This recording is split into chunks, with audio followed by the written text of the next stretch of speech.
One big centre for new cities is Africa. The UN says many African countries will see their populations double in the next 30 years. I've been speaking to my first guest, who is building 7 new cities on the continent. He's the founder of the company Rendeavour, and the cities are in Nigeria, the Democratic Republic of Congo, Ghana, Zambia, as well as Tatu, just outside of Nairobi, Kenya, which is a flagship 5,000-acre site being built for more than 150,000 residents. Stephen Jennings, welcome to the programme. You're building 7 cities across Africa. How difficult is it to fund those projects with such long timelines and high amounts of risk? Funding, as you can imagine, is a absolutely fundamental success factor. So, we started with a lot of very, very long-term capital, and we took the view, somewhat controversially at the start, that we didn't want any leverage.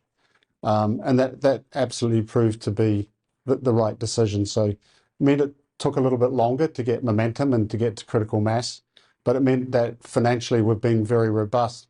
So it's investors who are in it for the long term? Yeah, very wealthy private investors and family investors who can actually take a 50-year view on the projects.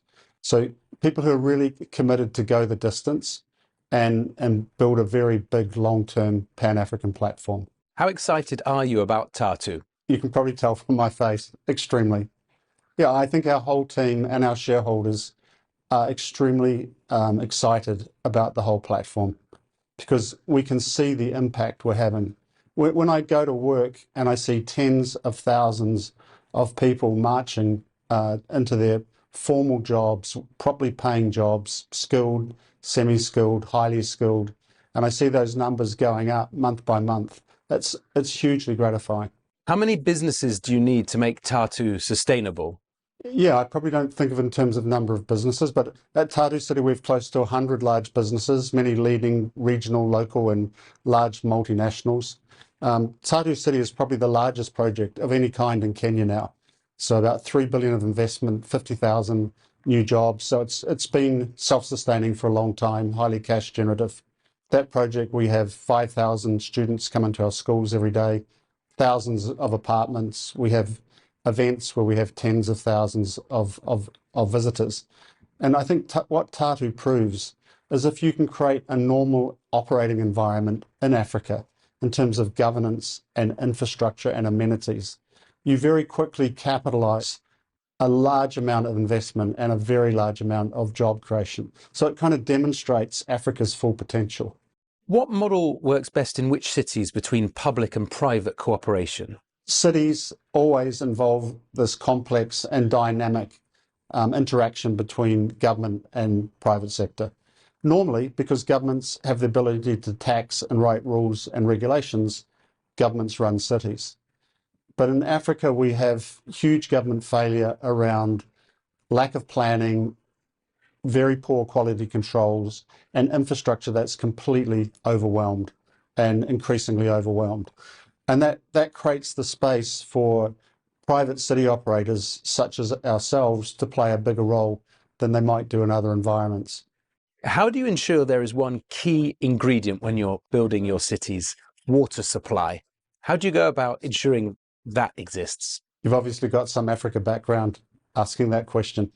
Yeah, as you know, Mark, many African cities have regular disruption in water supply. Water quality is an issue.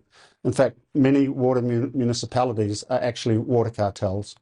So we decided a long time ago that we would build and operate our own vertically integrated, regulated water utilities. So that entails water supply, water treatment, water reticulation and wastewater treatment. So in Kenya today, we're one of the very few places that we have high quality, reliable water 24/7, as we do in our other cities in Nigeria and Ghana. And the interesting thing is our water treatment plant was built by our in-house Kenyan team in under 6 months and within budget. And it just shows that once you have good governance and good management, issues that sometimes seem quite intractable can be solved relatively quickly. How do you avoid making your cities too tech smart for their own good? Yeah, it's another very good question, because you can imagine when you're building a greenfield, large new city, it's easy to be tempted to become utopian or to follow, the latest tech fads.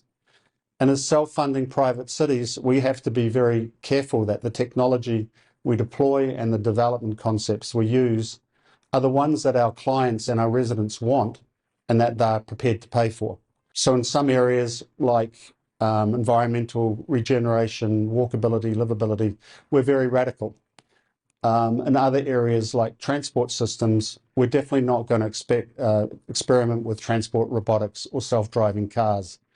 Instead, we'll have a more human-centric planning model with a transport hierarchy that focuses on people, walkability, greenways, making the cycleways accessible, getting people off the road, decongesting. So yeah, it's definitely a trap that you need to be aware of.